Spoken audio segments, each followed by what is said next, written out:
You open your eyes. The sound of the alarm clock isn't just a signal, it's a physical pain piercing your skull. The first desire is not to get up and conquer the world, but to negotiate with reality for 5 more minutes of oblivion on the pillow. Your body feels heavy, as if filled with lead, and your thoughts are slow, sticky, like wet cement. You slept 7, maybe 8 hours, but you feel as if you spent the whole night unloading trucks. If you felt the weight of this description, your machine is operating in emergency mode. But this is not your fault. It's a system failure. Forget motivational speeches and positive thinking. Biochemistry doesn't care about your thoughts when there is no fuel in the cells. We are here to take the human being apart, piece by piece, find the defect, and put everything back together. For this task, we use Pneuma, an analytical artificial intelligence that processes terabytes of medical data, scientific research, and behavioral patterns. We fed Pneuma with the life parameters of an average urban citizen of the 20th century. And the system issued a definitive verdict: critical error in energy exchange.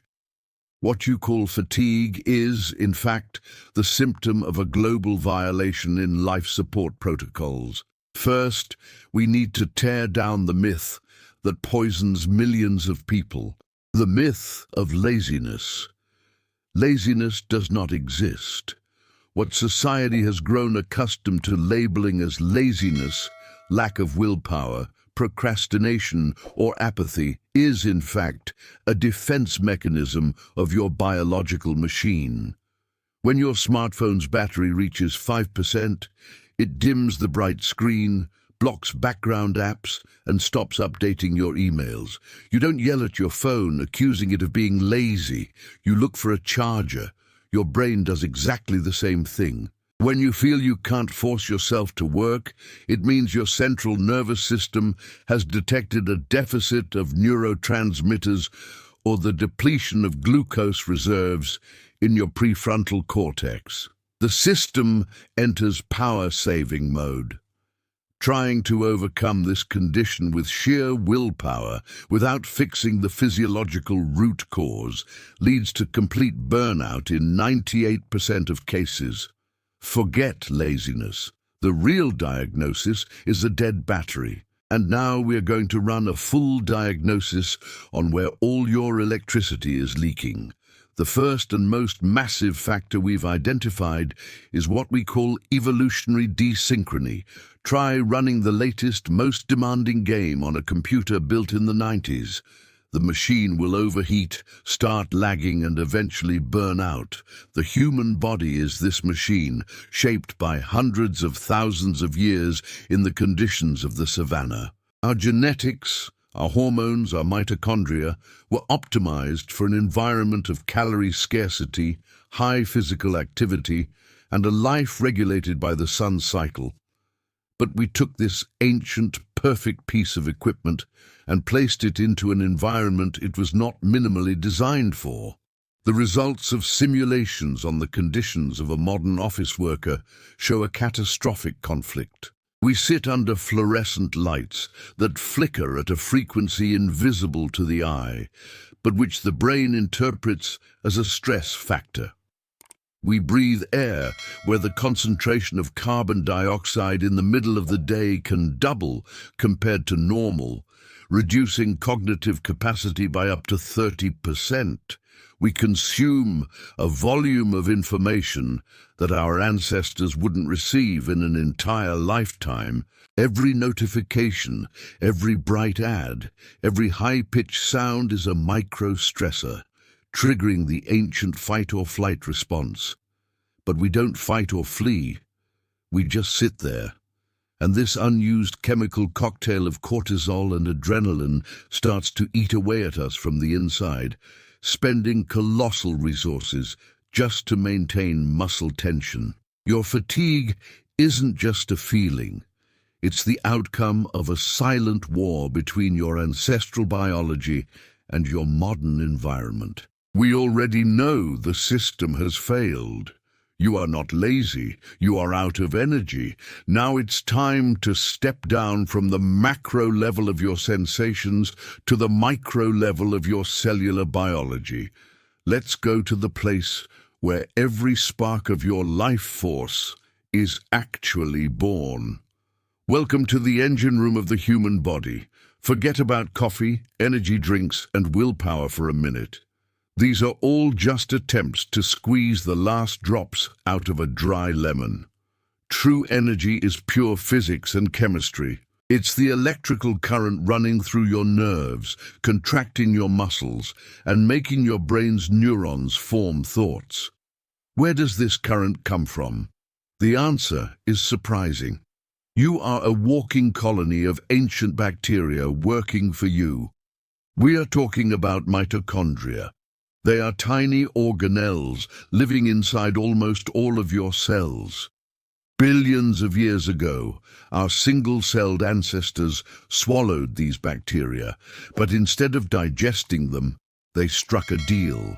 The cell would provide protection and nutrients, and the bacteria in return would produce energy. This symbiosis is the foundation of all complex life on Earth, and it is the foundation of your personal efficiency. Today, Numa analyzed the dependency between a person's vigor level and the state of their mitochondrial network, and the correlation is 99.9%. If your mitochondria are malfunctioning, you will feel exhausted, even if you sleep 12 hours and take every supplement in the world. If they operate at maximum capacity, you will have plenty of strength to spare, even under stress. Let's understand how this internal power plant works. The main energy currency in our body is called ATP. ATP acts like a fully charged battery.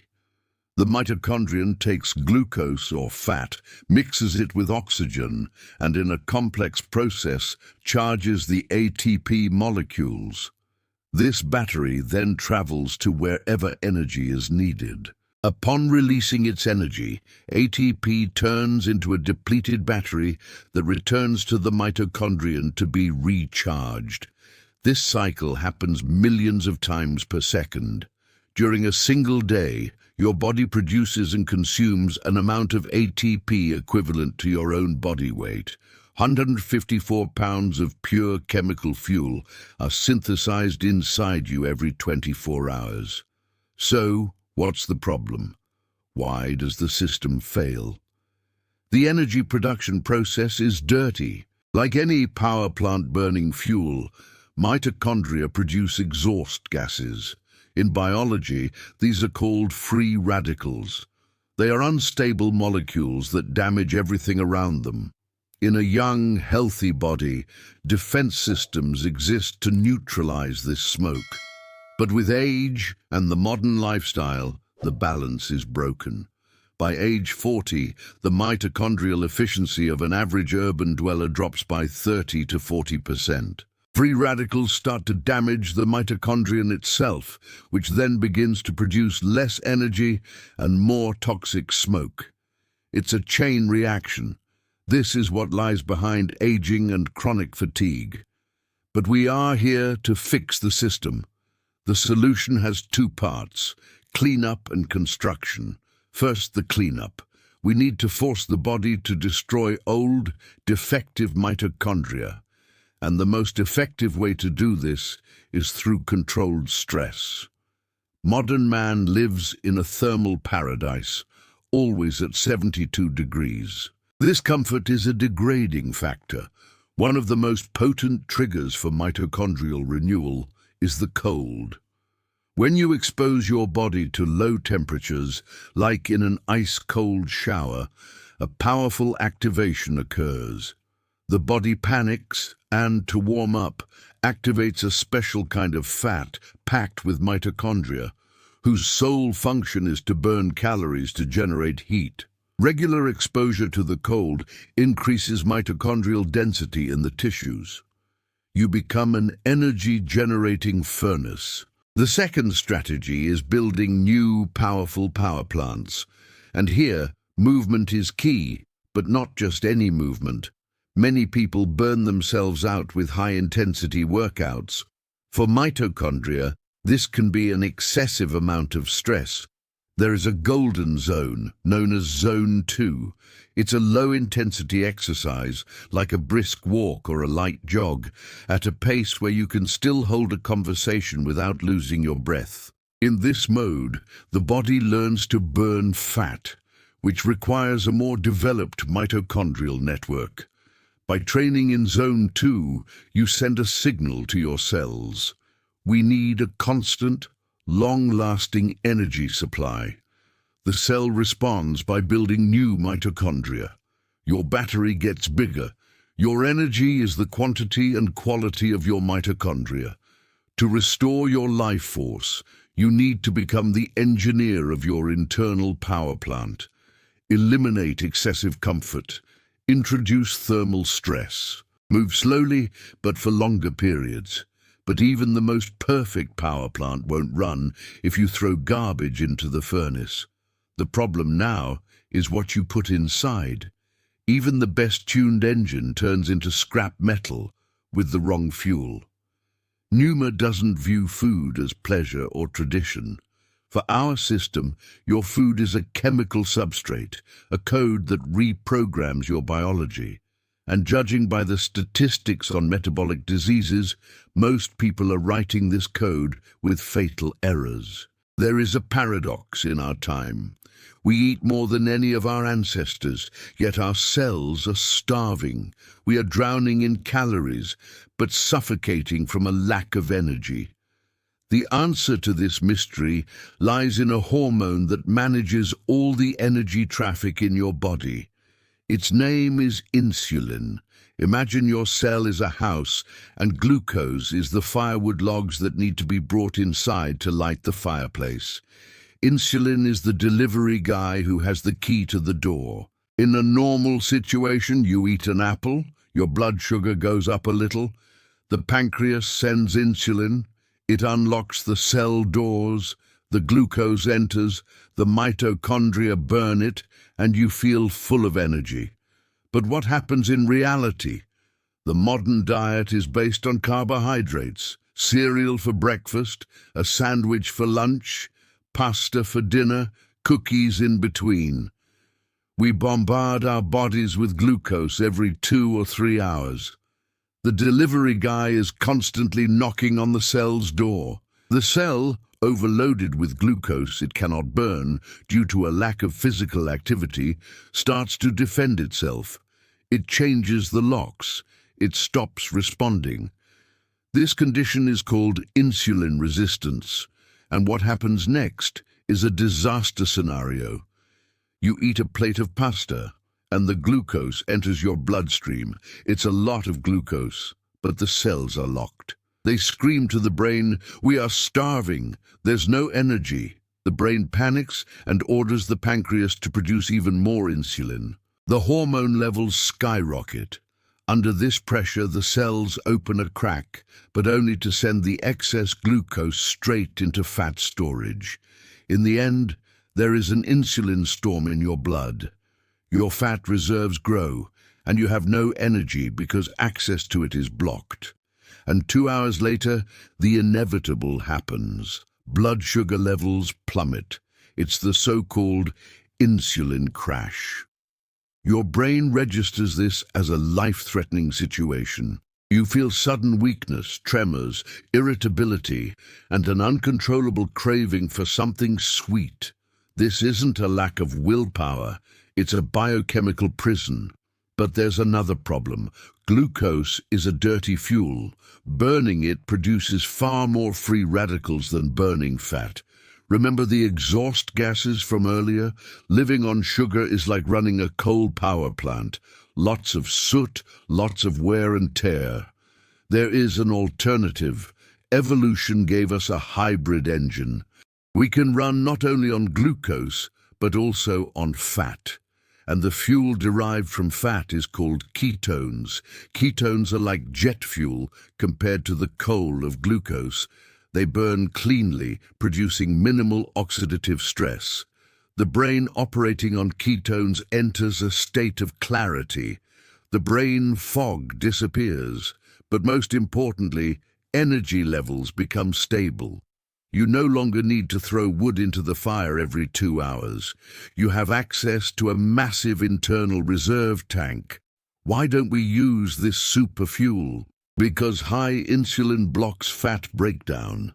As long as you are eating carbs, your fat storage is locked tight. You carry pounds of energy, but you starve if you don't eat a piece of bread. It's absurd from an engineering standpoint. How do we flip this switch? The first step is to eliminate the white noise: sugar, white flour, processed grains. They are toxins.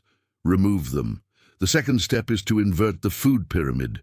We need to replace carbohydrates with fats. Not the trans fats found in margarine and fast food, but constructive lipids: avocado, olive oil, fatty fish, nuts, eggs.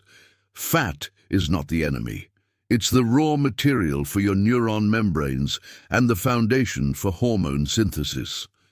The third step is the feeding window. Let's go back to intermittent fasting.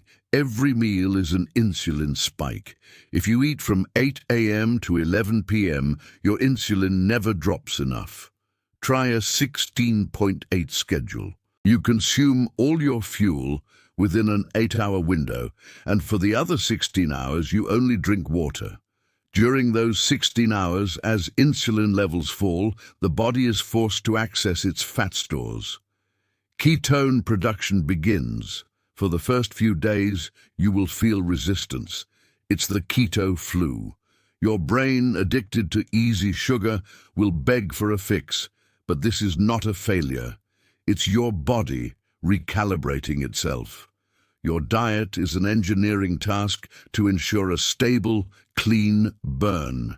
The formula for the fuel algorithm is simple. First, stabilize insulin. Second, switch to clean fuel by minimizing carbs and increasing high-quality fats. Third, respect the feeding window. Give your body time for maintenance. Now that we have tuned energy production and ensured a supply of quality fuel, we need to talk about the most important maintenance process. The process that occupies 1 to 3 of our lives, but which we treat with criminal negligence. We've tuned energy production and secured the fuel, but imagine a factory that operates in 3 shifts without stopping, without breaks for maintenance or cleaning. The machines overheat, piles of garbage accumulate in the corridors, the wiring sparks. Sooner or later, this factory is going to blow up. Your body is exactly this factory. This is why there is a moment when all of this is processed. The third of your life that you spend unconscious is not a waste of time, but the foundation of your productivity. Sleep is far from being passive. It executes a complex update and repair program. If you interrupt this process or execute it with errors, in the morning you will have a crashed system. There are 2 critical phases for your energy. The first is deep sleep. In this stage, your breathing slows down, your body temperature drops, and your brain disconnects from the senses. This is where physical recovery happens. The body releases growth hormone, which heals micro tears in the muscles, restores immune cells, and most importantly, renews your fleet of mitochondria. If you have a deficit of deep sleep, you age faster. The second phase is REM sleep. It's the mental workshop. Here, the brain processes the day's information, moves memories from short-term to long-term, and removes the emotional charge of traumatic events. But the most important discovery about sleep is the glymphatic system. Imagine a metropolis at night. When traffic stops, the cleaning crews hit the streets. The exact same thing happens in your brain. During the day, your neurons produce metabolic waste. If this trash isn't removed, it accumulates and literally suffocates the neurons. The glymphatic system is the brain's sanitation service. During deep sleep, the channels between brain cells expand, allowing spinal fluid to wash over the brain tissue, flushing away all the toxins. It's a physical brainwashing, and it only works in the deep sleep phase. If you sleep lightly, the cleaning crew doesn't come out. You wake up with a brain full of toxic waste. Why don't we sleep well then? Why can't we turn off the alert system? Your body has two main operational modes. The parasympathetic rest and digest mode, where energy is stored, and the sympathetic fight or flight mode, designed for short-term survival. To your ancient brain, there is no difference between a saber-toothed tiger and an angry boss, between a real threat and a bill's deadline. The chemical reaction is identical, except the tiger used to go away, and the stress ended. The modern tiger doesn't go away. It lives in your phone, in your thoughts. With every notification, every piece of crisis news, your stress hormones are activated, but you don't run, you sit. Newman's analysis calls this a metabolic stress cycle. Your body is constantly in emergency mode, diverting energy away from non-essential functions like immunity and digestion. The good news is that we can fix the brakes. There is a biological switch that takes us out of fight mode and puts us into rest mode. It's the vagus nerve. It is the main communication pathway for your calming system. You cannot command your brain to relax through the power of thought. Trying to tell someone in a panic to just calm down never works. But you can hack the system through the body, sending the brain a physical signal of safety via the vagus nerve. The most powerful tool is breathing. To activate the vagus nerve, use the physiological sigh. You take a deep breath in through your nose, and at the top, pull in a little more air to fully expand your lungs. Then, exhale slowly through your mouth, as if you are blowing through a thin straw. The long exhale is a direct activation of the heart's brake pedal. Another method is the dive reflex. When your face feels cold water, the body instantly slows down the heart. If you feel anxiety coming on, splash ice-cold water on your face. It's an emergency reboot. Stress is the biggest thief of your energy. To stop draining your resources, you need to learn how to use the brakes. But what if the problem isn't just stress, but the very desire that keeps us awake? You wake up full of determination to change your life. You plan to write a book, learn a language, start a business, but your hand reaches for your phone just for a second, just to check your emails, just to glance at the news. Half an hour later, you find yourself scrolling through an endless feed of short videos. Another hour goes by, and you feel a strange emptiness. Those big plans seem distant, and your brain demands only one thing: more content, more food, but something simple and pleasant. At night, you hate yourself for your lack of willpower. You promise to start tomorrow, and the cycle repeats. The culprit has a name: dopamine. This neurotransmitter is a key element in controlling human behavior. But let's destroy a popular myth. Dopamine is not the pleasure hormone. It's the hormone of anticipation, of motivation. Dopamine's evolutionary task was to get you to stand up and look for food, water, or a mate. It's the fuel for action.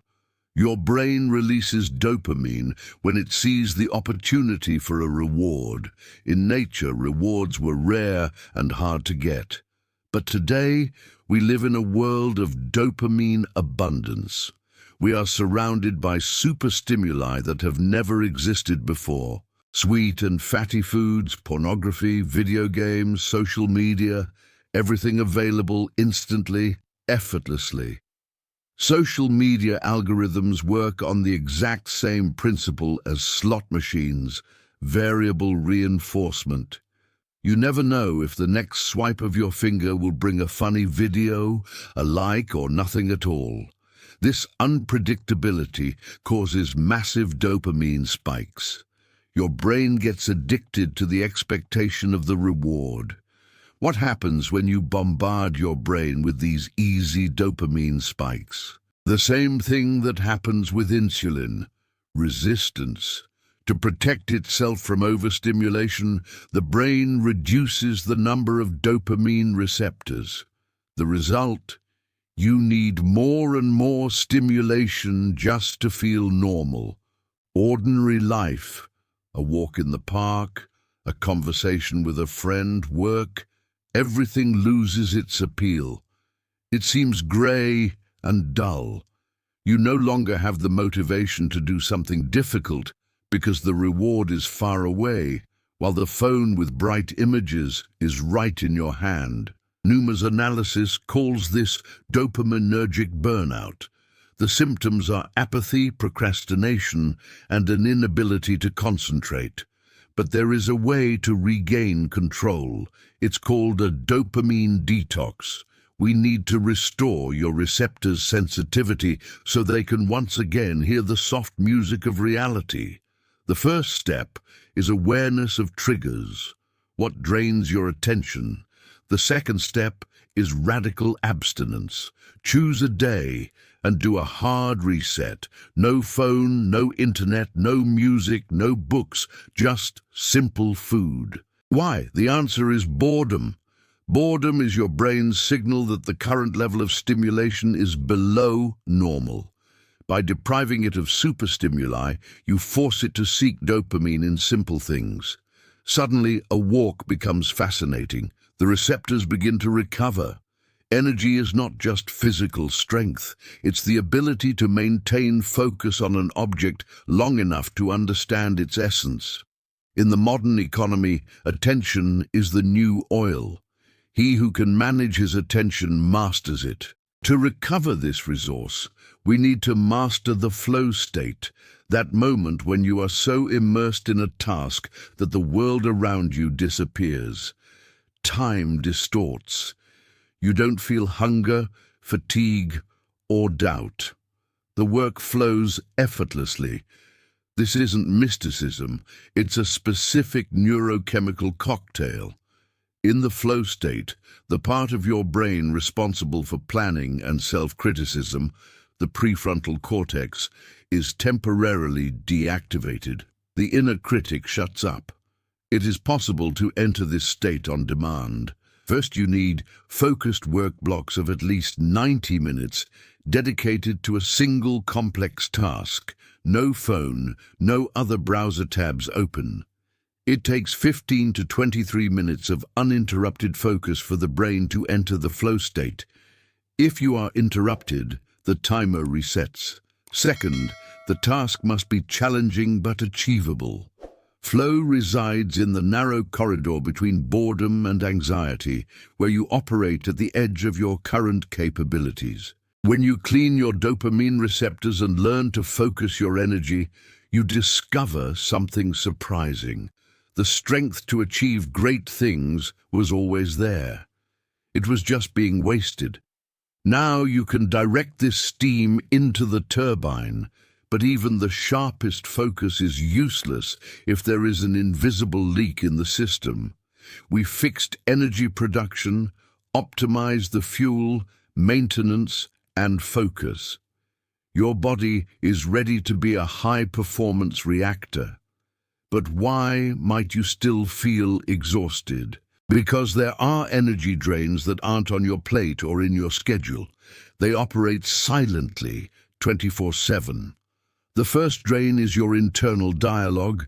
The second is your immobility. Welcome to part 6, where we will hunt down the energy thieves hiding in plain sight. Your brain isn't very good at distinguishing reality from imagination. When you lie in bed and run through a scenario in your head, what if I get fired? What if I get sick? That person looked at me weird. to your neural network. This is actually happening. Your visual cortex draws the pictures, your fear center sounds the alarm, and your glands release cortisol. We analyzed the thought patterns of people with chronic fatigue. 90% of them suffer from rumination. Mental chewing is the endless reprocessing of negative events from the past or catastrophizing about the future. 1 hour of intense worrying burns the same amount of neurotransmitters and glucose as 6 hours of complex mathematical work.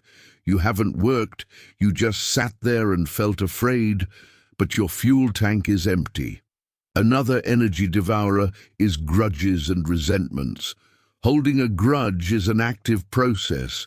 You need to constantly spend energy to suppress anger, to replay the mental dialogue in search of revenge.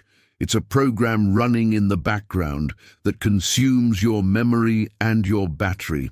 Forgiving is not an act of morality. It's a selfish act of hygiene and energy conservation. You forgive not for them, but to free up your own resources. So, how do we stop this mental virus? First, through awareness. You need to learn to observe your thoughts without engaging with them. Imagine your thoughts are cars on a highway and you are on the shoulder. You see an anxious thought drive by, but you don't jump into it. You just note it. There goes a fear thought, and let it go. The second energy drain is physical, but equally subtle. Your body is a system of tubes and pumps. The circulatory system has a powerful pump, the heart. But there is another system, the sanitation network of your body, the lymphatic system. It removes toxins, dead cells, and viruses, and it doesn't have a heart. The only thing that moves lymph is the contraction of your muscles. When you walk, your calf muscles act like a pump, pushing the lymph upwards. When you sit, the pump is turned off. Numa's analysis shows a direct correlation between hours spent sitting and the level of systemic inflammation. You feel sluggish and brain-fogged, not because you are tired from working, but because you are being poisoned by your own waste. Static is the death of energy. Your body was built to move. A sedentary lifestyle is the new smoking. The protocol to combat this isn't exhausting workouts, but the integration of movement. Every 30 or 45 minutes, you must stand up. Do 10 squats, climb a flight of stairs, just swing your arms, turn on the muscle pump. 2 minutes of activity every hour can increase your cognitive productivity by 20% by the end of the day. We have plugged the mental and physical leaks. Now we have a sealed and pressurized system, ready to operate. It's time to put all the pieces together. We dove deep and reverse-engineered the human machine. We took you apart down to your most basic components. The cellular power plants, the fuel codes, the maintenance protocols, and the focus systems. But a pile of perfect parts does not make a functional machine. Assembly, synchrony, a system are required. Perfect parts do not form a machine on their own. Synchrony is needed. Here is the operations manual for your biology, the architecture of a high-performance life, generated from Numa's final simulation. Let's live these ideal 24 hours. Your morning begins, 7 a.m. You wake up, but not to the shrill sound of an alarm that triggers cortisol and simulates a heart attack. You wake up to light, a window without curtains, or a wake-up light alarm clock. The light hits your retina and sends the signal. A new cycle has begun. The first instinct is to grab your phone. This is the fatal mistake. Grabbing your phone in the first few minutes is handing over your focus and your dopamine to other people's algorithms. You don't touch your phone, you get up. First action, hydration. Overnight, you lost water. Your blood is thicker. You drink 2 glasses of water, maybe with a pinch of sea salt for electrolytes. Next, movement and light. You go to the balcony or the window. You need direct sunlight. This calibrates your internal rhythms. At the same time, light activation. 5 minutes of jumping jacks, squats. The goal isn't to work out, it's to turn on your lymph pump. 7:30 a.m. The cold shock. You step into the shower, warm water for hygiene, and then freezing cold. At least 30 seconds. You want to scream. Great. It's your brain being flooded with noradrenaline. It's your mitochondria waking up in a panic to generate heat. A cold shower replaces 3 cups of coffee. You step out of the bathroom not as a sleepy zombie, but as a warrior. Breakfast time. No. Skipping breakfast or delaying it is one of the greatest productivity hacks. Your brain, deprived of sugar, will resort to ketones. Mental clarity during this period will be absolute. From 8:30 a.m. to 11:30 a.m. is your focused work block, the hardest, most important task of the day. The phone is in another room. It's just you and the task. Remember the flow state. The first 20 minutes will be pure resistance. Hang in there. Then brain chemistry takes over. Noon, the first meal. If you eat a sandwich, your workday is over. The wave of carbohydrates will cause an insulin spike, followed by a sugar crash, the famous post-lunch coma. Your choice, proteins and fats, eggs with avocado, fish with vegetables. You will feel full, but not heavy. After eating, no sitting around. A 20-minute walk. This helps drive glucose into the muscles, not into fat. From 2 p.m. to 5 p.m. is the second work block. The energy here is less acute. It's the time for operational tasks, meetings and emails.